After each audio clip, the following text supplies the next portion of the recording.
Okay, so going back to this book, and this for a first name for all the Cholim of Klal Israel people. We want to do a special refuah because Rebbitzin Leanne Cohen, Rabbi Ron Cohen's wife, is going for a 6-hour operation on Friday, which is very serious. And please God, she makes a full teshuvah. Amen. Amen. Amen. Amen. Amen. Amen. Okay. Okay. So going back to the chapter on judging people favorably, it says something else here. To what extent must we judge others favorably? And it says the obligation to judge a person favorably is not without its limits. It doesn't apply to a criminal whose actions are detestable. For example, a convicted serial killer is not deserving of favorable judgment. The Rambam, in his commentary to the Mishnah quoted above, offers us sound guidance on the matter. If the subject is a person unknown to you, you do not know if he is righteous or wicked. In this case, interpret his actions in the way that reflects well on him, and do not consider him an evil person. If he is a wicked man and his misconduct is well known, and we saw him do an action which all signs indicate was good, but there is a remote possibility that it was a misdeed, one needs to be wary of him and not assign good motives, as it is written in Mishlei, which says, though his voice is ingratiating, do not trust him, for there are 7 abominations in his heart. And it continues, while we do not have to give a proven wicked person the benefit of the doubt and judge him favorably, we need to be very cautious before labeling someone a wicked person. If there is the slightest doubt of whether or not someone is wicked, we must also give him the benefit of the doubt. We need to know a person's background and a great deal of details about his upbringing and about his current circumstances before labeling him in a negative way. Otherwise, we may be transgressing a Torah obligation to give people the benefit of the doubt and judge them favorably. That's it. Good. I'm just putting. No, they're both married. They're both married and they're both non-Jewish, but they're absolutely gorgeous. Anyway. Okay, Gav, now we've got to edit that part off. Yeah, you have to edit that whole thing. Sorry about that. All right, let's get started. I'm pleased you had a very productive day. Okay, start. We were talking about what happens. There was the opinion of Rav Yochanan and Rabbi Shmuel. Rav Yochanan said that if witnesses signed on it, you can send money with the emissary. In other words, 2 witnesses have to sign to the creditor's request to get the money from the debtor. And once that's sent by a courier, that suffices. According to Shmuel, it can only be a legally appointed agent, and testifying to the signature of the creditor isn't sufficient. And therefore, you say to Shmuel, that's all very well and good, but what happens if somebody is overseas? It's not like a Skype or WhatsApp call, Zoom or Microsoft Teams, where you can identify the person and it turns around and I say, Kev, I'm going to send the 10,000 Rand, the 10,000 shekels I borrowed from you in Israel, and I'm going to be sending it with Gavin to you. And then you know that he is acting on my behalf as opposed to some random guy that overheard the fact that I owe you money at a Shabbos table and decided to collect it, inverted commas, on my behalf. So we say what would happen then. So the Gemara says that he may act in accordance with that which was done when Rav Abba had a loan outstanding against Rav Yosef Bar Chama. So Rav Abba said to Rav Safra, who was traveling to Rav Yosef Bar Chama's locale, when you return here, please bring me the money. And when Rav Safra went and then requested the payment from Rava, because Rava was the son of Rav Yosef Bar Chama, Rava said to him, look, did Rav Abba write for your receipt that you would hand my father, stating, I, Rav Abba, have received payment through Rav Sifra's collection of it? In other words, in case there was any mishap, because what would happen then is Rav Yosef Bar Kamma would be liable if it got lost in transit, unless he had a letter from Rav Abba to say that Rav Safra was his agent. But more than that, in the fact is that he was already had received it, almost as though it was received already. And Rav Safra said, no, I don't have that. So Rav said, okay, go back, go to Rav Abba, let him write you a receipt saying, I've received payment through Rav Safra's collection of it. Then I can entrust the payment to you in case anything happens. The problem is, he reflected on this a few minutes later, and Rav said, look, it's going to be a problem. Because even if Rav Abba does write it for you, the problem is that he's rather old. So what happens if he's got a legally appointed representative and Rav Abba dies, the money will have fallen as inheritance to his orphans, okay, his children, etc.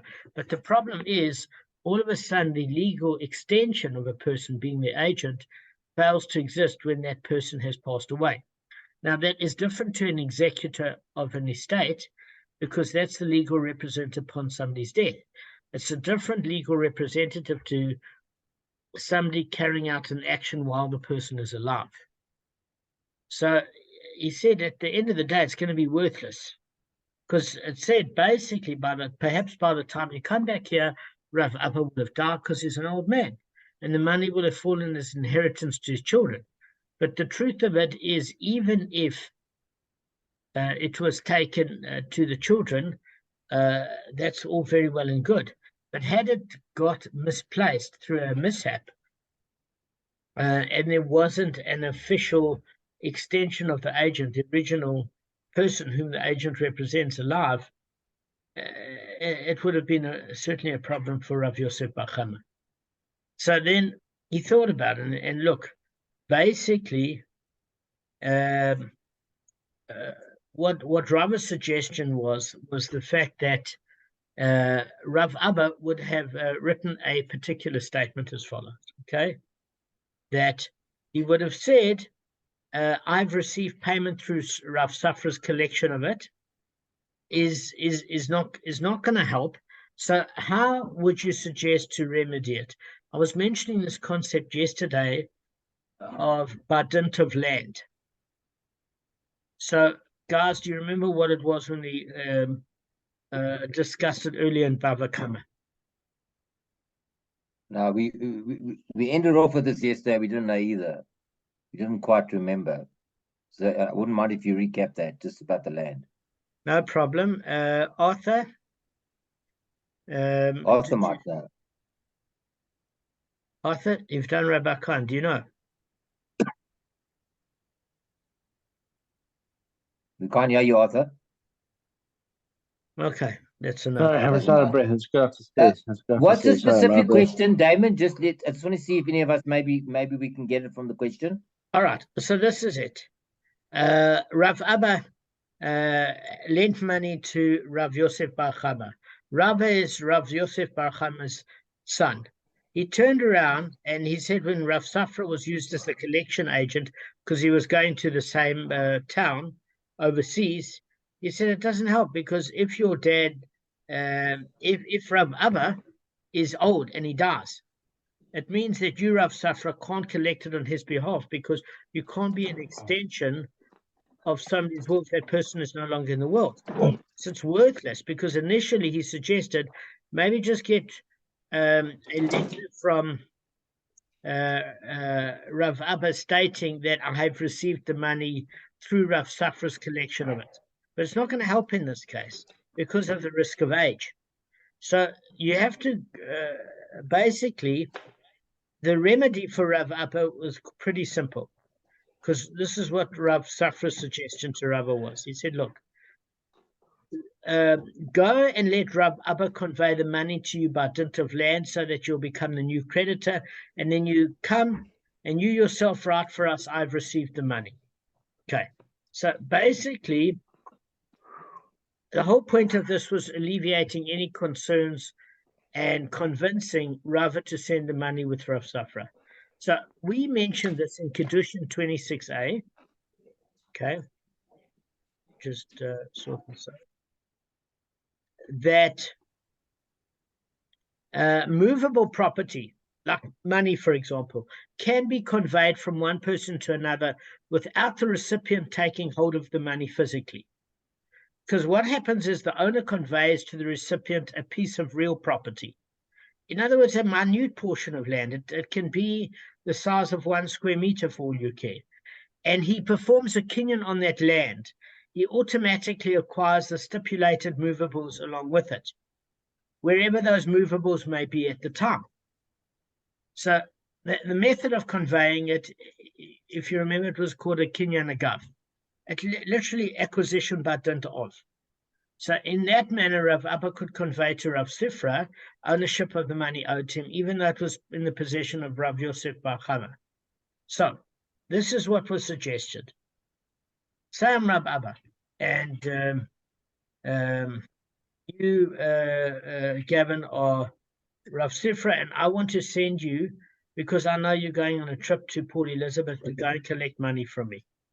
But this is before the time of technology or whatever. They don't know if you send, if I sent you to do this for me.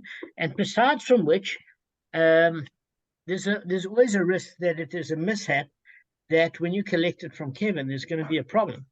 So what happens in that particular case is I give you a piece of property 1 meter squared, by 1 meter squared, for example. It's not worth a fortune of money, and say the amount that I want to collect is a million rand. Let's just put it that way. Okay. Then technically, as long as it can fit within that property, within notes or value, etc., then when you have acquired the land, then it's actually your land. So I can acquire the money and the land to you. So in other words, I say to Gavin, here's a square meter of property, and here's the land upon which you can collect the million rand. Consider it on that land of mine, because that money is owed to me. So then when you go to Kevin and you collect the money, then you write a contract to Kevin saying that you've paid me the million rand. Okay? Then I have a separate contract with you stating that that million rand gets sold back to me. Do you get what I'm saying? So in other words, it's an acquisition without physically having to be there. Does that make sense? Because what you're doing is you're selling a piece of land and all the movables on it. And it's those movables that can have a different set of values.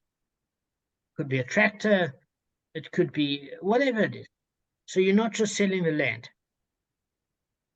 Does that make sense? Gavin, if it doesn't, just ask me. No, I think it does. Okay. Because basically, Rav Safra collects the money in the capacity of the creditor.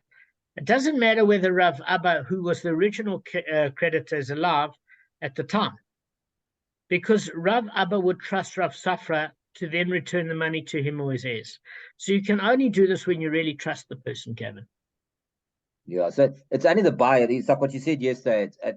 Only the buyer can do this, not the buyer, the victim. Yeah, exactly. So look, there is another method of transferring movables without the recipient having to physically take hold of them. And that was through, if you remember, Khalifin. Through the courts. No, through Khalifin. What about, what's that again?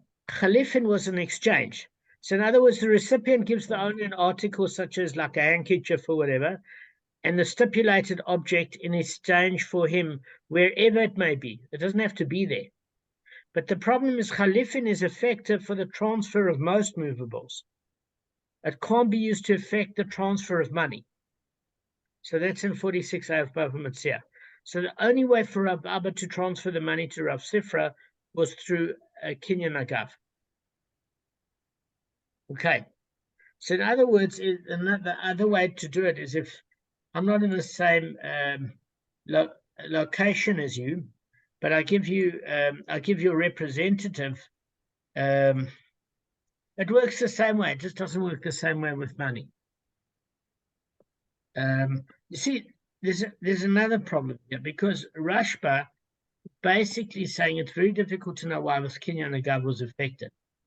Because if you doing it in order to collect a loan, that's money that has to be spent, and it's not considered the lender's property anymore.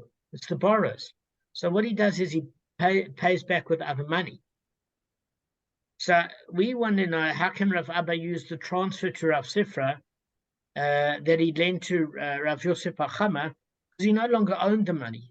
You give the money over and then new money is paid, because a debt is not transferable through a Kinyan Agav. So Rashba is saying that the only possible solution is that you amend it, and the text, and you say had a loan outstanding, but Rav Yosef Bava Kamma didn't actually use that particular money, or that the money could have been deposited with the custodian for safekeeping, and that's considered to be in the depositor's possession, and he's able to convey it to another party through a Kinyan Agav. Okay, so Kev, this Kinyan Agav, can you explain to me how it works, just so I see you've got it?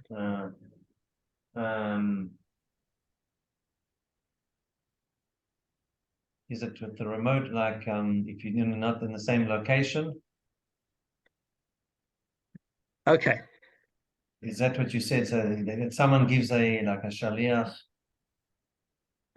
Well, firstly, on their behalf. It wouldn't work for a normal shaliach, because you have to trust the person with all of that debt. So what I'm saying is as follows, is in a day where you couldn't recognize a person from an overseas call, or there wasn't audio-visual communication, and that person that you had to pay back is old, and they send somebody to go and collect it. Now, if the person you owe, that you owe money to is old, and they die, the agency dissolves with the person that they sent to collect the money. Okay, it's different to when the estate hires an executor of that estate. You get what I'm saying? So now we have a problem, is that Rav Yosef Bava Kamma's son, Rav, didn't want to give the money to Rav Safra, because he said, okay, I'll give it to you. Something happens, my dad's still responsible. And he said, further to which, the creditor, Rav Abba, is an old man, and if he dies and your agency is dissolved, you're sitting with the money, and the heirs could claim the money back or something. But that way my dad isn't off the hook for the debt.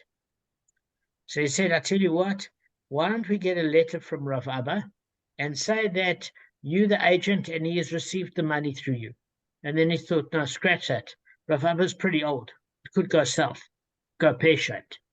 So what he suggested is that Rav Abba gives like a small amount of land. And Kevin, when we say small, we mean maybe 30 centimeters squared. Why? Because you could have a pile of R1 million up to the ceiling with that. Because how wide are notes? Notes are not very wide. So that land could be worth a small amount, and it could be an unvaluable piece of land, like where you can't grow anything.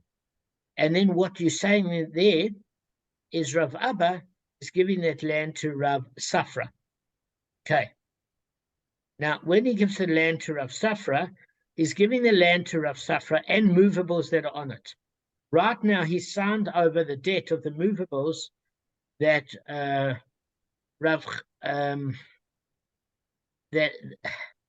that basically Rav Yosef Bava Kamma owes to him. So say Rav Yosef Bava Kamma owes him R1 million. Okay, and he trusts Rav Sifra completely. Rav Abba says, okay, the land is only worth maybe 1,000 rand, but you get the movable along that can fit on that land, which is R1 million with a note stocked to the top, which is $55,000. So when you convert it to dollars, it's not a lot of money. It's a small pile of money on 30 centimeters squared worth of land. Now, who owns the debt now? Rav Safra owns the debt. Okay, he owns the money that Rav Yosef Bava Kamma should have paid to Rav Abba. and he owns that land upon which the money is resting, so to speak, by Rav Abba. So when he goes to Rava to collect the debt from Rav Yosef Bar Chama, Rav Safri basically owns that money. Okay, now what he has to do is he has to either transfer that money when it's in receipt of it to the heirs of Rav Abba, or if Rav Abba is still alive, please God, to return it to Rav Abba. So we are saying is then Rav Safri can write a letter directly to Rav Yosef Bar Chama, and say, I have received the money from you, because it's in his possession. And then the money will either go to Rav Abba or Rav Abba's heirs, from Rav Safra directly, who owns that land. And what he will do is he'll give the money back, and he'll give that piece of land back. Okay? But in order to do that, Kevin, you've got to really trust the person. You get what I'm saying? So Rav Abba has signed over the value of that collection to Rav Safra, because Rav Safra was going in the same location as Rav Yosef Bar Chama. So it was a way to get the money remotely with the Kinyan Agav. So that was fine. And then you've got a problem, because if you had Khalifin, it could work with the object and another object in a similar way. In other words, Khalifin could be, if it wasn't money, that the guy owed you a car and the land. You could do the same thing, but then you could do it through Khalifin. It could be done remotely. But a Kinyan Agav is the only thing that works with money. Okay. Kabb, you falling asleep? A little bit, sorry, yeah. I'm trying my best. I am listening. I'm dozing every couple of minutes. Sorry, I'm trying my best. That's okay. But I am listening. I know what's going on to quite a reasonable extent. Carry on. Okay, Arthur, can you explain to me how this concept works of a Kinyan Agav, please?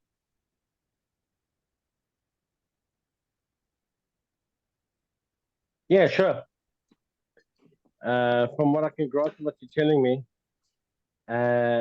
by involving a piece of land, okay, you're able to make the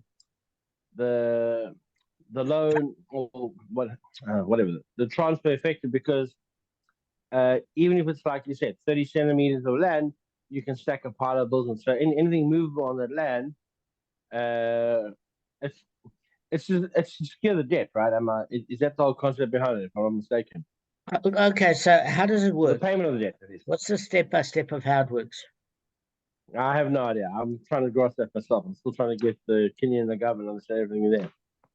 Okay, so let's use some words I don't understand. So all right, so let's use okay, so what is the problem? Why do we need a Kinyan Agav in this case?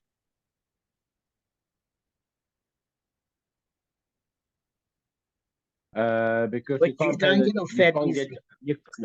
you can't get to pay the debt off physically. So Why it's kind not? of a way of securing, because it's in another place, like 1,000 kilometers from you, and your friends are going there, and you Okay. can't get there. Okay, so you can't get there, so why can't the person give the money to Rav Safra on behalf of Rav Abba, and Rav Abba just writes a note that Rav Safra is collecting it for me, and I've received your money through Rav Safra. Why can't it? So the one reason it can't work is you don't know who's actually doing it, because you can't verify that person 100%, because not today's technology. Okay, so that is a problem, which is why it's brought up with Shmuel. So we say that what happens if with the signature, according to Shmuel, if you verify that it's Rav Abba's signature, it won't work. According to Rav Yochanan, if two witnesses verify Rav Yochanan's signature, it will work, even if he sends a friend and not an official agent. Okay, but let's say in the presence of two witnesses, he does elect Rav Safra, which means it is a legal agent. Why? What's the problem with this case? Well, the money could get lost there, on the way there, or on the way back. Yes, and therefore the debtor is liable. In this case, Rav Yosef Bava Kamma. But that is one problem.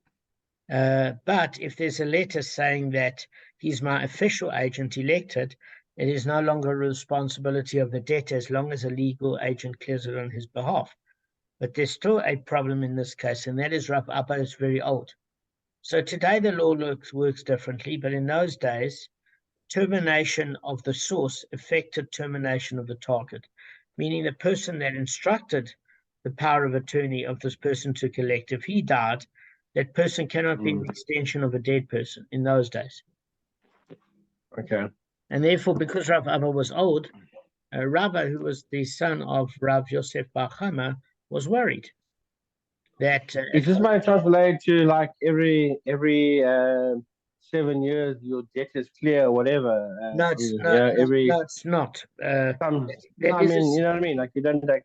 Yeah, that is a separate worry, but not in this case.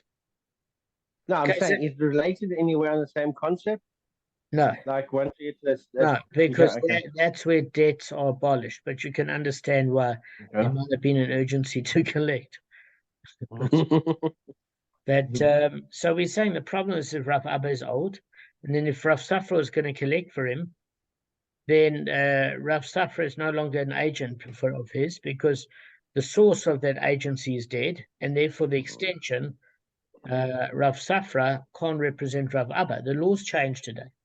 So in other words, it would be sitting in no man's land, and if something happened, he would still owe the money to his heirs.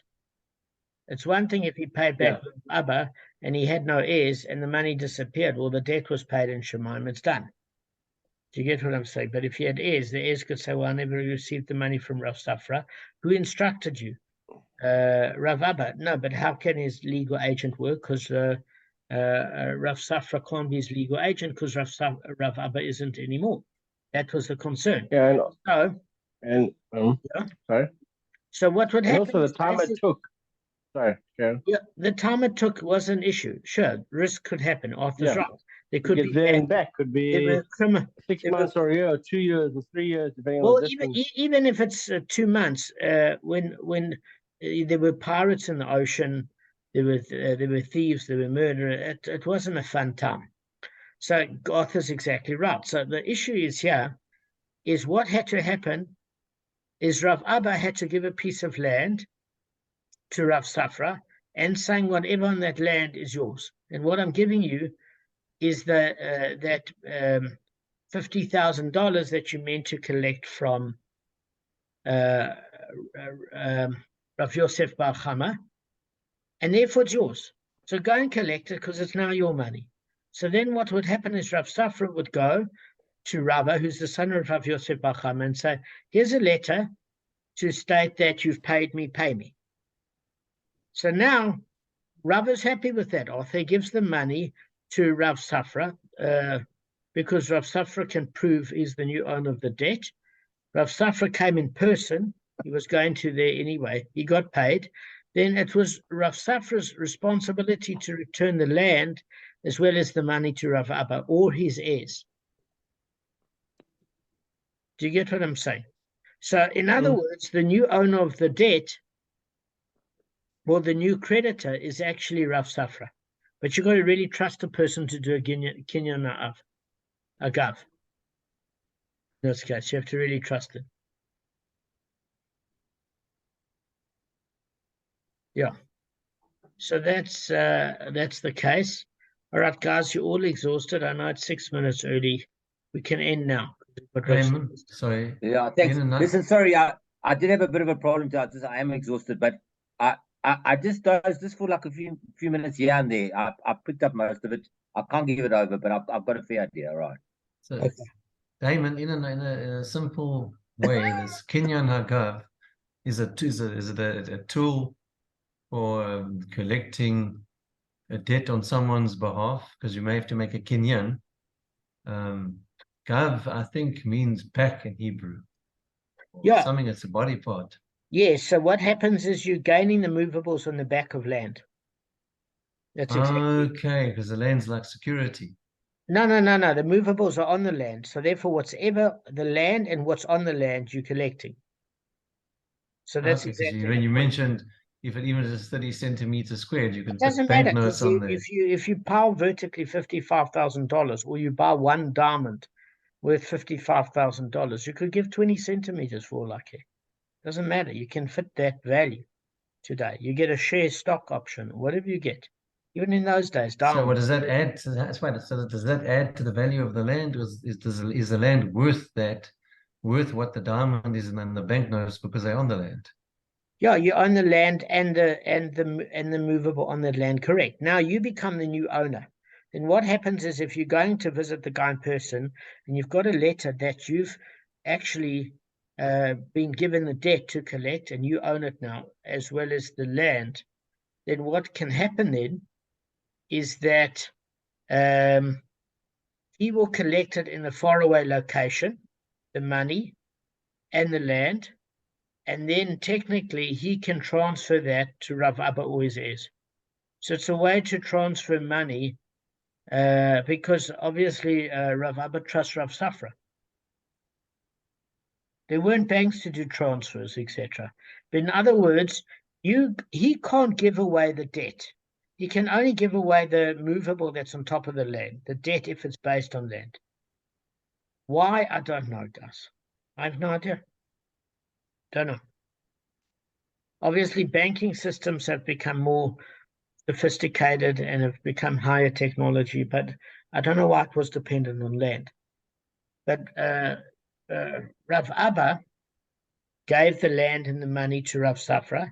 Rav Safra collected it on his own behalf, wrote Rav Kamma bar Yosef bar Kamma a letter stating, "I've received your money." And then when he went back, he either gave it to Rav Abba or his heirs. That's it. All right, guys, I think we're done. We got 5 minutes left. I think we're done. All of us. What time tomorrow, Damon? Tomorrow, You haven't guys you got a tell me. shoot? You haven't. Have you I'm got a going shoot to tomorrow? Ravania tomorrow, Damon. Yeah, it's not too hectic. So it's not too hectic, but don't let's not make it too early.